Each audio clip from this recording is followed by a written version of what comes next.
craft vendors in the Kalinago territory, hoping to attract more business this cruise season. The possibility of further expansion of the National Employment Program. And ECHO's new local director to take awareness-building efforts on intellectual property rights into schools. I am Iduna John Baptist with the Channel 5 News. Details after this.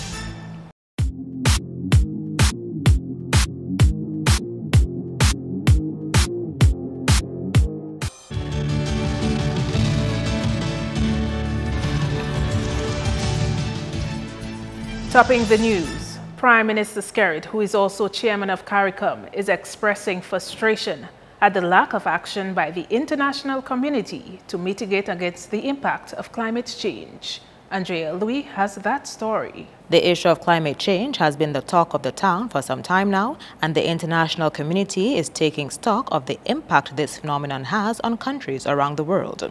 Smaller islands like those in the Caribbean see the impact of climate change on a regular basis through changing weather patterns and weather systems. What we keep saying to the international community, yes, we have the hurricane season, but the climatic patterns are dramatically different now than they were 10, 15, 20, 30, 40 years ago.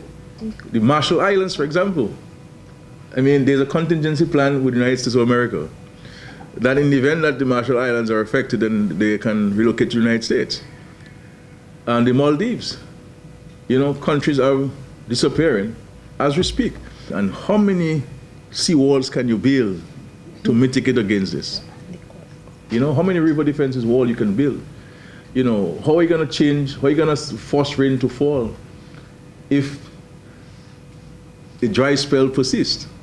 So we really have to get access, and quick access to the resources. Several international level meetings have been held and agreements reached regarding the impact of climate change. However, Prime Minister Skerrit says he is tired of talk and is longing for action to be taken to reflect the seriousness of climate change. We have to take the issue of climate change very seriously. And the international community, yes, we met in Paris, we concluded the agreement. The agreement was signed by a majority of member states.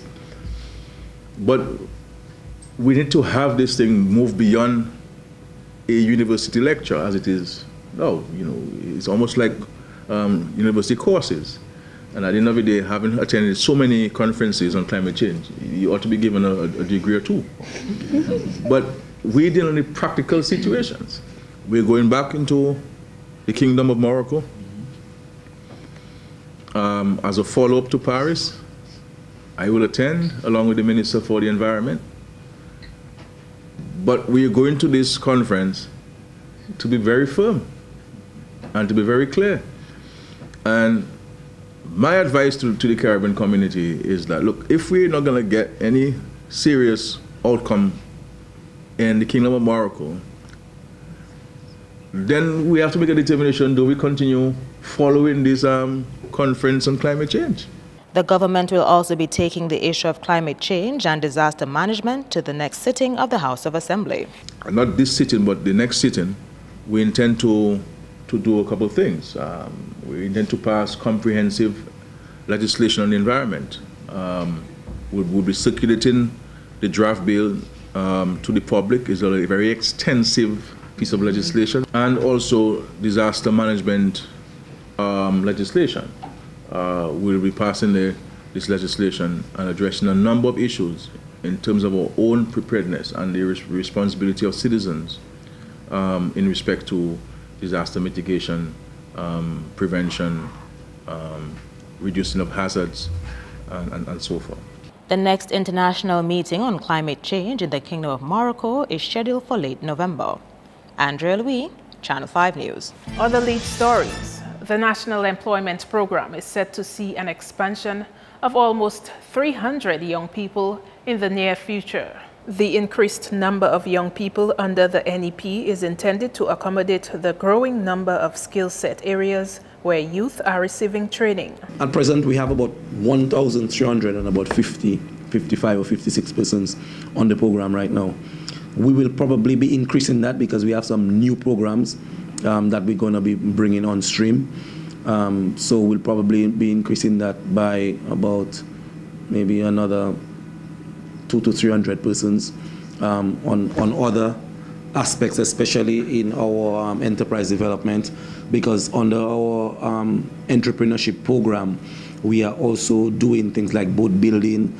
We're also doing things like sewing. We run a sewing program in Bioche Jubla. We run another one in Bagatelle. We did a boat building module in Layu.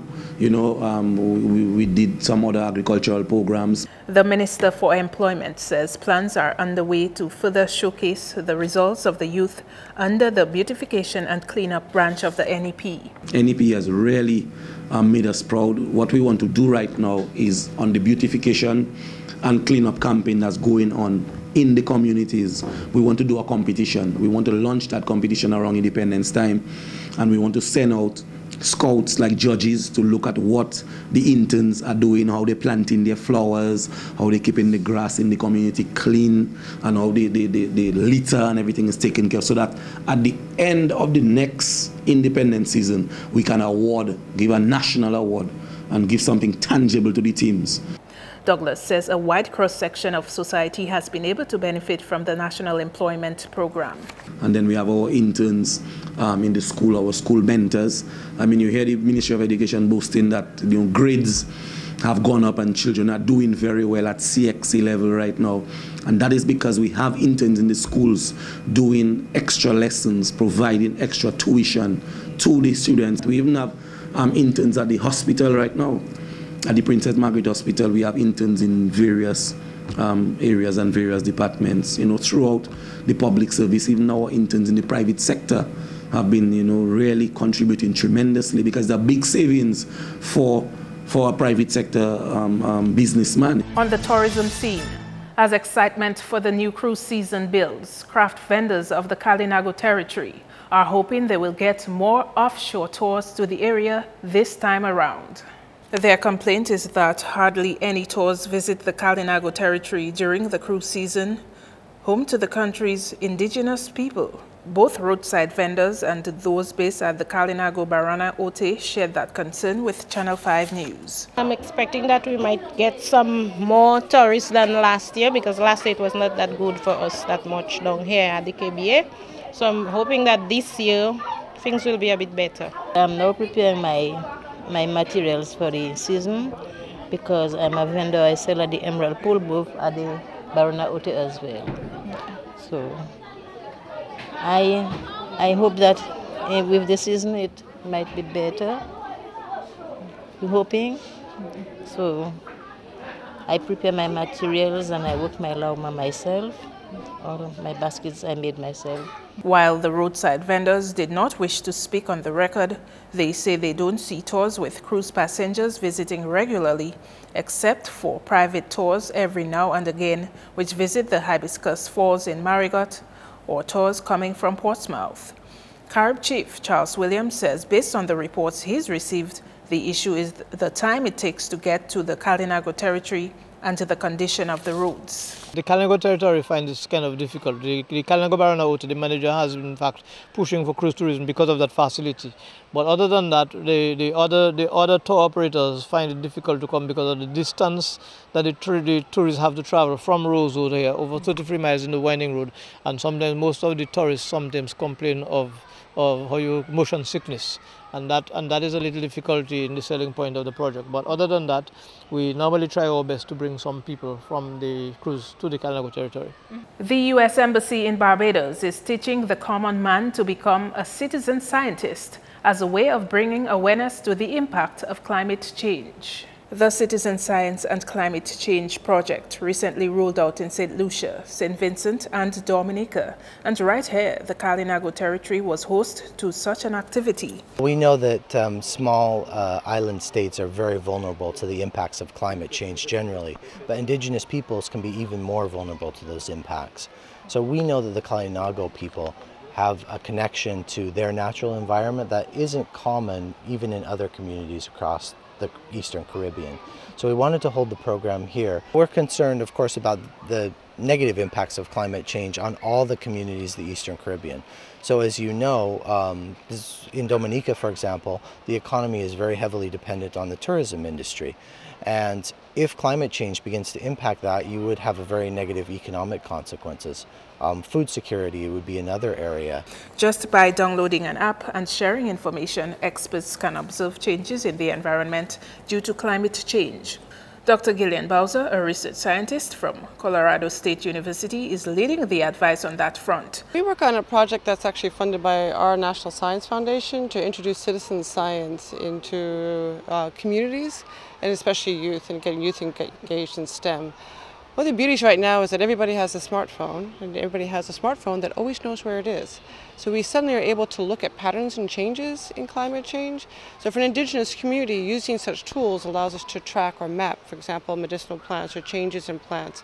We had one group that found an endemic butterfly. So these are tools that allow the island and the local people in the island to find out what is the condition now, what has changed, and what are some of the new patterns that may be showing up, or is it, like Jeff mentioned, a new species, a change in species. But more critically, we want to be able to make it accessible to everyone. Bowser says they expect the youth especially to make use of the apps that are available in Dominica for free for that purpose. We use a couple of apps. The key is that the apps are free. They sit on any smartphone. You can get them from iTunes, you can get them from the Android. The one app that we like to use is iNaturalist, which is actually sponsored by the National Geographic Society.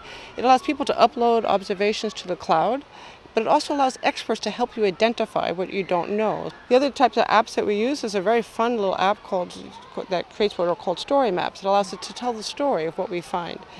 This is Channel 5 News. Coming up, Domlec says your light bill won't reflect a reduction in its capabilities. Stay with us.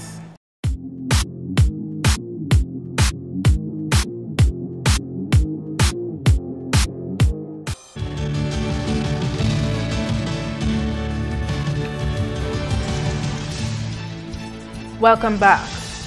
Dominica now has a new director on the Eastern Caribbean Collective Organization for Music Rights, ECHO. During the organization's annual general meeting held in St. Lucia last month, Calypsonian Daryl Bob replaced McCarthy Marie. Bob is now the agent responsible for the collection of fees. 11 directors representing 6 islands attended ECHO's last AGM. My job really is to clarify issues and disseminate information to the public.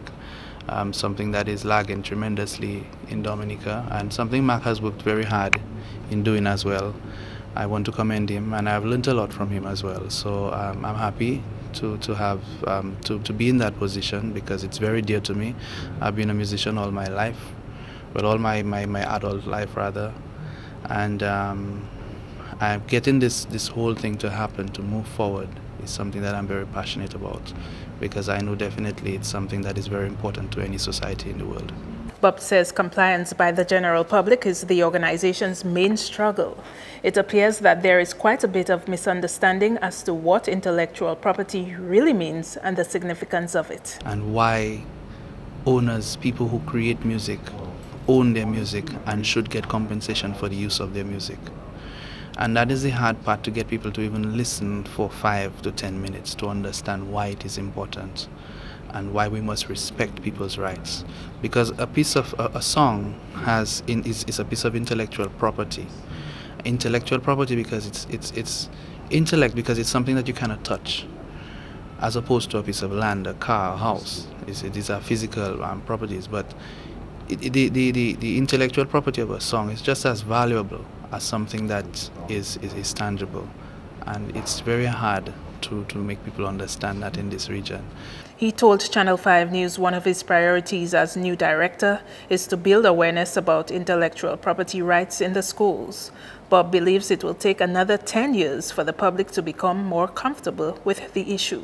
In other news, Domlec is assuring customers that they will see no change financially or otherwise, despite their production capabilities being cut in half. Andrea Lui explains. On Sunday, 30 feet of a critical section of Domlec's hydro pipeline was damaged due to erosion by a surface stream. This in turn caused the Loda power station to be out of service and other power stations downstream to be negatively impacted. Production at the New Trafalgar power station had been severely curtailed, and generation manager of Domlec says the company will have the damage repaired in short time. That station relies on outlet water from the Loda power station along with some backup water from the river system. So in total, our hydro capacity, our hydro generating capacity has been cut by about 50%. With respect to the restoration of the hydro system that has been damaged, we anticipate, we have already mobilized internal and external resources. We have mobilized consultants, civil engineering consultants and contractors. They are mobilized already, and we expect that the repairs and restoration will be completed in the next 8 days. 2 of the company's diesel units are also out of commission, but Stamp says steps have been taken to prevent the loss of power to consumers. The company expects operations to be back to normal within the week. One for planned maintenance that we're upgrading the electrical systems, and another that was out of service because we had a defective part. Now we expect to get those 2 units back in service during the coming week. What we're doing currently, we're working with our system control section. We'll be working to manage the dispatch, and we'll be working along with customers with large generating systems. So we are already working in conjunction with these customers, example Ross, etc., to come off the grid and self-generate in order to free up some capacity so that we can ensure that their service is maintained for customers who don't have those facilities. Having child-friendly rooms for child abuse victims is one way to help them better tell their stories. That suggestion is coming from coordinator of the Child Abuse Prevention Unit, Gemma Azil-Lewis. She says setting up child-friendly rooms is part of best practices of child forensic interviewing.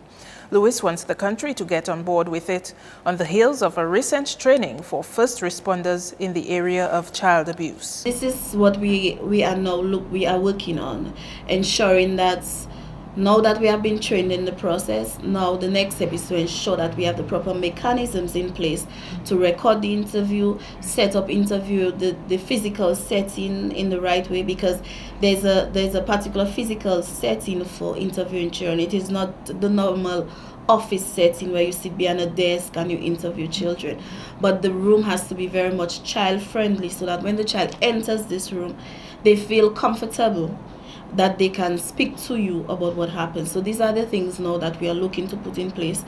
It's all in a bid to have the testimonies of children enhanced. Yes, it can be done at the police station. It can also be done at the home setting, institutional care, where children are placed when they have been abused in terms of a place of safety.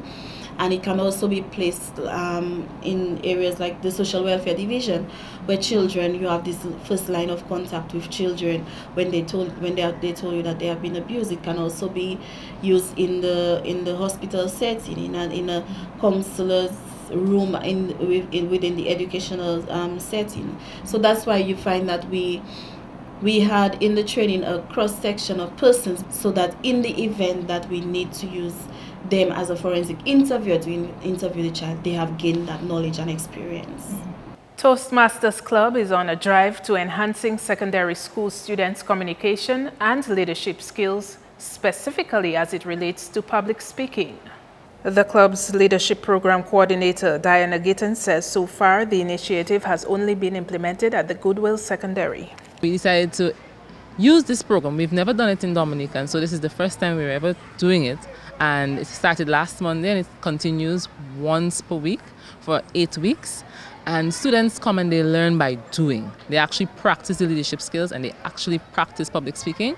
And then we evaluate them, they evaluate themselves, and in this way they tend to improve and they tend to grow from strength to strength. Some of them already have some skills, but some of them we're just honing down the skills so that they become better at whatever it is. And some of them are new, it's fresh, it's a new skill that they're developing, and the students are excited. Gitton says if students are aspiring to take on a management or leadership role in an institution or organization, they should begin building the characteristics of a leader today. It is her hope that this program forms part of the curriculum at the secondary school level. I can tell you that the response has been just awesome. I get goosebumps just thinking about it. We have, as part of the program, as I indicated earlier, the students learn by doing. We have an executive within this program, and we have a president, a vice president. They were just identified by the group last week. And I can tell you, I can see the president really becoming active, taking up her position, identifying skills in the other persons in the group, motivating them to get their tasks done, doing research so that she can better able to perform the tasks that she currently has. And that's admirable. Also, with being able to do this, you can see the confidence growing in them. So I think that the students are excited. They're looking forward to today, and so we hope that they benefit and continue to benefit from this program. Teachers and students interested in introducing this program to their current schools are asked to contact the Toastmasters Club. That's news, your sports highlights with Kenny Williams.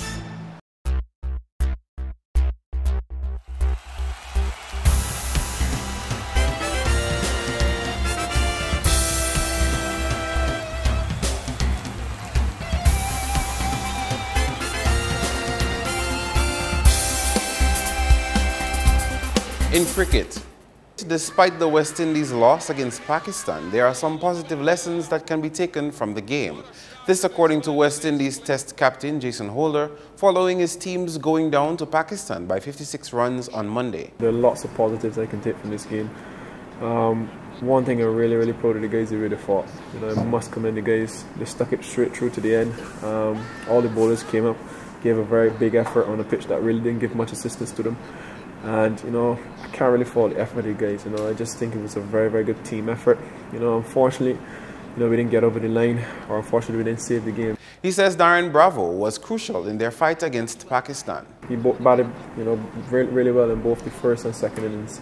I think he showed a lot of maturity in both those innings. He spent some time, he gave himself a really good chance to get a score. And you can see the determination on his face and in his expressions. And just his body language, I just felt it was very positive. And hopefully he can continue this vein and we keep Darren Bravo leading our batting. The teams are scheduled to play their second test match in Abu Dhabi on Friday. In football, Goodwill Secondary dominated day one of the secondary schools football championship in their zone with wins in the under 15 and 20 categories on Tuesday. In the under 15 encounter, Dominica Grammar School gave Pierre Charles Secondary a 10-0 pounding. Ronald Phillip and V. Jefferson Tuse both registered hat-tricks, with Raheem Hector getting 2. Deshaun Ralph and Gavon Valmont scored 1 apiece. In the under 20 match, Goodwill defeated PCSS 6-0. Kivel Dorival 2 with single goals coming from Anton Francis, Rick Nation, Vijante Joseph and an own goal. The league continues on Friday. Meantime, in the 2016 Flow DFA Premier League, Bathurst State Football Club will come up against Caribbean Cool Harlem United at Benjamin's Park on Wednesday. That match is carded for 6 p.m. On the netball scene, we have results from the most recent games played in the M&J Gutter ME Northern Netball League. 41 points separated a winning Double O Construction Chance from a losing Kelvedaro St. Joseph, as Chance took that game 44-3. In another match, Memory Lane Stars Picard bested Capuchin 48-11, Caricino Zikak bested Benz 31-5, and Ian Douglas Convilia had the lead in points against Northern Contractors Paybush 40-23. Checking out some domino action, we can tell you that Baghdad secured first place in the final of the 2016 Socarum Dominate 300 Domino League recently. Baghdad won with 80 does. Second was Dolphins on 66 does, and third, Martian with 63. The top 3 teams were awarded cash prizes and trophies. Finally, a reminder that the 2016 Independence Primary Schools Athletics Meet will have its final day of games on Wednesday. In the preliminary rounds, the Goodwill, W.S. Stevens, St. Luke's and Roosevelt Douglas Primary Schools recorded good performances in their respective districts. However, a champion school will be decided come Wednesday. The games are scheduled to begin at 9:30 a.m. at Benjamin's Park. That's all the sporting highlights for now. I am Kenny Williams. We'll see you in the next one.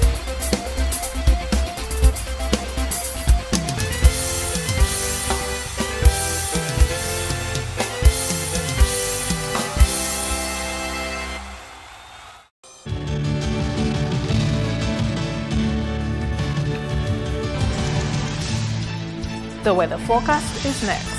Hello, good evening. Welcome to tonight's weather broadcast. I will be your presenter for this evening, Farah Rock Korea.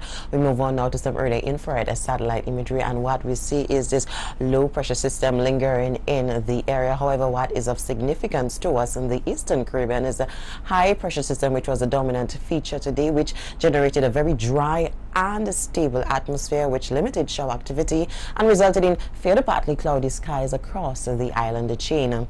Earlier visible satellite imagery showed just a few low-level clouds traverse across the Lesser Antilles, as well as some high-level clouds in the vicinity. Earlier radar imagery indicated just a few isolated showers across the Lesser Antilles as well as over in the Atlantic Ocean.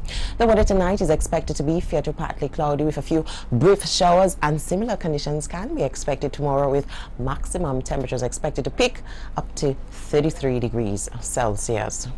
Let's take a look now at the marine forecast. Sea conditions will be moderate and waves will be up to 8 feet. Small craft operators and sea bathers, please do exercise caution.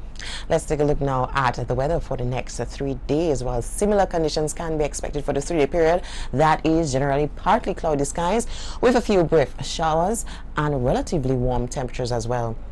Maximum temperatures are expected to peak up to 33 degrees Celsius for the next 3 days. Well, again, high pressure system will be the dominant feature for the Lesser Antilles tomorrow. Therefore, fair to partly cloudy skies with brief showers can be expected, with relatively warm temperatures for most of the islands. On the international scene, partly cloudy skies may very well be enjoyed by the cities of New York, Miami, and London. Cloudy skies over in Caracas and the city of Beijing may just experience overcast skies. The sunrise tomorrow at 5:58 a.m. and will set at 5:42 p.m. Please remember, we are in the hurricane season. Feel free to visit our website at weather.gov.dm or call the weather hotline at 447-5555. Join us tomorrow evening for your next weather broadcast. Thank you. To end the news, the headlines again. Craft vendors in the Kalinago territory hoping to attract more business this cruise season. The possibility of further expansion of the National Employment Program, and ECHO's new local director to take awareness building efforts on intellectual property rights into schools. Feel free to contact us at news@marpin2k4.com. You can also access our past newscasts on our YouTube channel. On behalf of the production team, I am Idona John Baptist, and to all our viewers around the world, thanks for watching. Join us tomorrow.